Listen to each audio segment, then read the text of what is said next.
క్రీస్తు నాయుడు పుట్టాను, క్రీస్తు మన కొరకు పుట్టాను. ఈరోజు ఏంటంట, ఈరోజు ఏం పండుగ అండి మనకి? క్రిస్మస్. క్రిస్మస్ అంటే ఏంటి? క్రిస్మస్ ఎందుకు జరుపుకుంటాం మనము? మన కోసం ఏదైనా జరిగిందా క్రిస్మస్ అంటే? చెప్తారు ఎవరన్నా? క్రిస్మస్ అంటే ఏంటి? క్రిస్మస్ ఎందుకు జరుపుకుంటాం? మన బర్త్డే అయితే మామూలుగా మనం జరుపుకుంటాం. మరి ఎక్కడో పుట్టినటువంటి ఆ వ్యక్తి గురించి మనం ఎక్కడ జరుపుకుంటున్నాం? ఆయన మనకి ఏమైనా తీసుకొచ్చాడా? అమ్మా, నాకు ఇచ్చిన టైం చాలా తక్కువ, అర్థమవుతుందా? నేను సాగదీసి చెప్పలేను. కాబట్టి మీరు త్వరగా నాకు రెస్పాండ్ అయ్యారనుకో, స్పీడ్గా ముగించేస్తాను. దేవునికి స్తోత్రం. మన దేవుడు ఉన్నాడా అండి, లేడండి? చెప్పాలి. మన దేవుడు ఉన్నవాడా, లేనివాడా? ఉన్నవాడేనండి. దేవునికి స్తోత్రం. చాలా మంది ఏమంటారు, మీ దేవుడు లేడురా అంటారు. ఇప్పుడు విన్నారా? సైలెంట్గా ఉంటే అయిపోద్ది. మీ దేవుడు లేడురా, మీ దేవుడు ఏడురా అని చెప్పేసి అంటారు కొన్నిసార్లు. ఒక మాట నేను మీకు జ్ఞాపకం చేస్తాను. దేవుడు లేడనంట కొంతమంది అనుకుంటారంట. మన దేవుడు ఉన్నాడా, లేడా?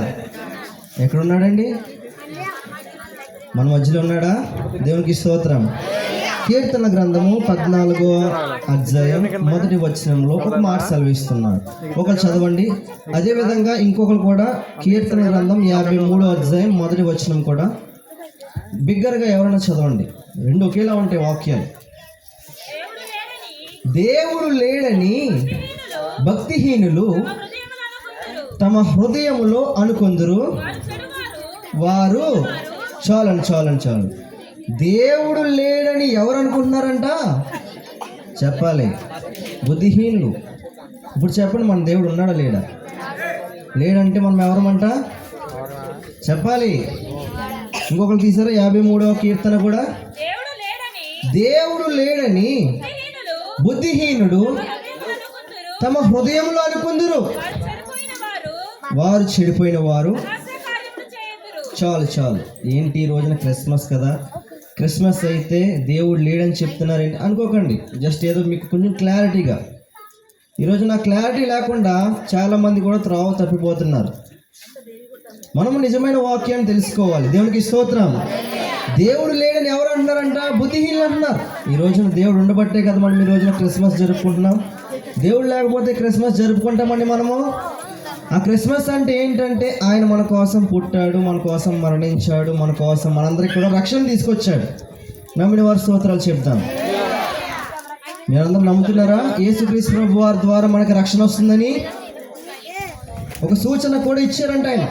మరి దేవుడు అంటే ఎలా ఉండాలి? అసలు సూచనలు నేను ఇచ్చారంటే యెషయా గ్రంథం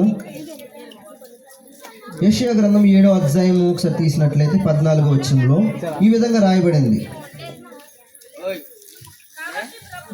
కాబట్టి ప్రభువు తన యొక్క సూచన మీకు చూపును, ఆలకించుడి. కన్యక గర్భవతి అయి కుమారుని కని అతనికి ఇమ్మానుయేలను పేరు పెట్టుము. దేవునికి స్తోత్రం. కన్యక గర్భవతి అయి కుమారుని కంటదని ఎవరు చెప్పారంట అంటే ఇక్కడ యెషయా ప్రవక్త చెప్పారు. తండ్రి అయినటువంటి దేవుడు యెషయా ప్రవక్త ద్వారా ఈ యొక్క ప్రవచనాన్ని ప్రవచించాడు. అయితే ఇది ఎప్పుడు నెరవేరిందంటే మత్తయి సువార్తలోకి వస్తే మత్తయి సువార్త 1వ అధ్యాయం 22వ వచనంలో ఏమని ఉంటుందో తెలుసా? ఈ యొక్క సూచన ఎప్పుడు నెరవేరిందంటే మత్తయి సువార్త 1వ అధ్యాయం 22, 23 వచనంలో, ఇదిగో కన్యక గర్భవతి అయి కుమారుని కనును, ఆయనకు ఇమ్మానుయేలును పేరు పెట్టుదురు అని ప్రభువు తన ప్రవక్త ద్వారా పలికిన మాట నెరవేరినట్లు ఇదంతయు జరిగెను. ఇమ్మానుయేలును పేరునకు భాషాంతరమున దేవుడు మనకు తోడని అర్థము. దేవునికి స్తోత్రం. ఎప్పుడు చెప్పారంటే ఈ ప్రవచనం ఎప్పుడు చెప్పబడింది? ఒక 5 నిమిషాలు అందరూ కూడా సైలెంట్ గా ముగించేస్తాం. ఈ ప్రవచనం ఎక్కడ చెప్పబడిందంటే యెషయా ప్రవక్త చెప్పించాడు దేవుడు. అయితే ఎప్పుడు నెరవేరిందంటే మత్తయి సువార్తకు వచ్చినప్పటికీ మధ్యలో చాలా సంవత్సరాలు ఉన్నాయి. ఎప్పుడో చెప్పినటువంటి మాటని ఇప్పుడు నెరవేరడానికి కారణమైంది. దేవునికి స్తోత్రం.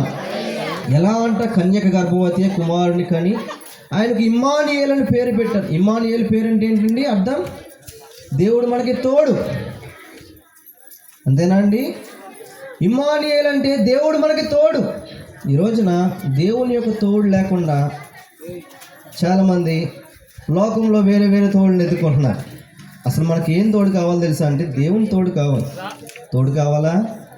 తోడు అంటే ఏంటి? పెరుగులు వేసుకునేదా? అది కూడా తోడే. పాల్లో చిన్న తోడు చొక్క వేసారనుకోండి, ఏమవుద్దంట పొద్దునకి. అలాగే దేవుడు మనకి చిన్న తోడు చొక్కలే మనకున్నాడు అనుకోండి, దేవుడు మన జీవితం కూడా చక్కగా ఫలభరితంగా ఉంటుంది. అర్థమవుతుందమ్మా? అలాగా చూడండి, దేవుడు లేడని మనం అనుకోకూడదు. కొన్నిసార్లు మనం అనుకుంటాం, దేవుడు లేడా, నాకు ఇలా జరుగుతుంది, నేను ఇలా పడిపోతున్నాను, దేవుడు లేడేంటి, దేవుడు చూడట్లేదేంటి, దేవుడు ఏం మాట్లాడట్లేదు, దేవుడు ఏం చేయట్లేదేంటి అని మనం అనుకుంటాం కొన్నిసార్లు. అయితే మన దేవుడు చూసి అలా సైలెంట్గా మౌనంగా ఉండేవాడు మాత్రం కాదు. దేవునికి స్తోత్రం. ఈ రోజున క్రిస్మస్ రోజున ఏదైనా మారిందా? పోయిన సంవత్సరం నుంచి ఈ సంవత్సరానికి? పోయిన సంవత్సరం మనం క్రిస్మస్ జరుపుకున్నాం, ఈ సంవత్సరం కూడా క్రిస్మస్ జరుపుకుంటాం, వచ్చే సంవత్సరం కూడా క్రిస్మస్ జరుపుకుంటాం. ఏమైనా మారుతుందా? ఏమైనా మారాలా అంటే మారాలి. ఏం మారాలి? మనం మారాలి. మనం మారి నిజమైన వాక్యం తెలుసుకుంటూ దేవుని వెంబడించే వారం ఉండాలి. ప్రతి సంవత్సరం మారుతుంది, డేట్లు మారుతున్నాయి, అన్నీ మారుతున్నాయి, సమయం కూడా మారిపోతుంది, ఏది కూడా ఆగట్లేదు. మనం మాత్రం అలాగే ఉండిపోతున్నాం. ఇక్కడ చూస్తే లూకాసు వార్త ఒకసారి తీస్తాము.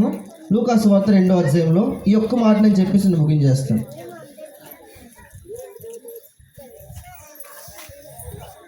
లూకాసు వార్త కాదు, యెషయా గ్రంథం 9వ అధ్యాయం 6వ వచనం. ఇది మనందరికీ తెలిసినటువంటి వాక్యమే. ఈ వాక్యం చెప్పేసి నేను ముగించేస్తాను. ఏలయనగా మనకు శిశువు పుట్టెను, మనకు కుమారుడు అనుగ్రహింపబడెను, ఆయన భుజము మీద రాజ్యభారం ఉండెను. ఆశ్చర్యకరుడు, ఆలోచనకర్త, బలవంతుడైన దేవుడు, నిత్యుడగు తండ్రి, సమాధానకర్తయగు అధిపతి అని అతనికి పేరు పెట్టబడు. ఒక దేవునికి ఉండాల్సినటువంటి సూచనలన్నీ కూడా ఇక్కడ ఉన్నాయి. ఫస్ట్ నుంచి మనం ఏం నేర్చుకున్నామంటే, దేవుడు అంటే ఎవరు? అసలు ఎవరిని మనం నమ్ముకుంటున్నాం? మనం దేవుడు ఉన్నాడా లేడా? ఉన్నాడండి.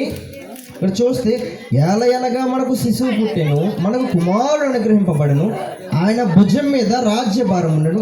ఇంకా ఇక్కడ చూస్తే ఆశ్చర్యకరుడు, ఆలోచనకర్త, బలవంతుడైన దేవుడు.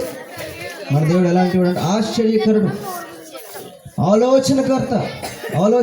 ఎంతలా ఆలోచిస్తాడో తెలుసా మన గురించి?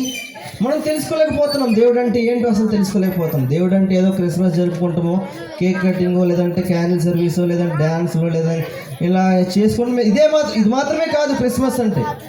అసలు దేవుడు ఏం చేయగలడు మన పట్ల? అర్థమవుతుందండి? మనం నమ్ముకున్న దేవుడు ఏమి చేయలేని వాడా? చెప్పాలి. మనం నమ్ముకున్నటువంటి దేవుడు ఏమి చేయలేని వాడా? ఆయన సమస్తము చేయగలడు. దేవునికి స్తోత్రం. అందుకే ఆశ్చర్యకరుడు, ఆలోచనకర్త, బలవంతుడైన దేవుడు. మన దేవుడు బలవంతుడైన దేవుడు. ఇంకా చూస్తే నిత్యుడగు తండ్రి, సమాధానకర్త. కొంతమంది ఏమనుకుంటారంటే యెహోవా దేవుడు వేరు, యేసుక్రీస్తు ప్రభు వేరు, పరిశుద్ధాత్మ ఇలా. అసలైన దేవుడా యెహోవా అంటారు, యేసుక్రీస్తు ప్రభు అనే ఒక ప్రవక్త అంటారు. అలా కాదంట. పాత నిబంధన గ్రంథంలో చెప్తున్నటువంటి మాటలు ఏంటంటే, ఏలయనగా మనకు శిశువు పుట్టెను. ఒక 2 నిమిషాలు. మనకు కుమారుడు అనుగ్రహించబడును, ఆయన భుజం మీద రాజ్యభారం ఎవరి మీద ఉంటుందంట?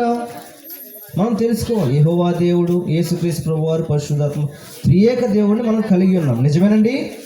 మన దేవుడు త్రియేక దేవుడా, లేకపోతే సపరేట్గా ఉంటారు? ఆయన చెప్పాలి. నాకు ఇచ్చిన టైం అయిపోయింది ఆల్రెడీ.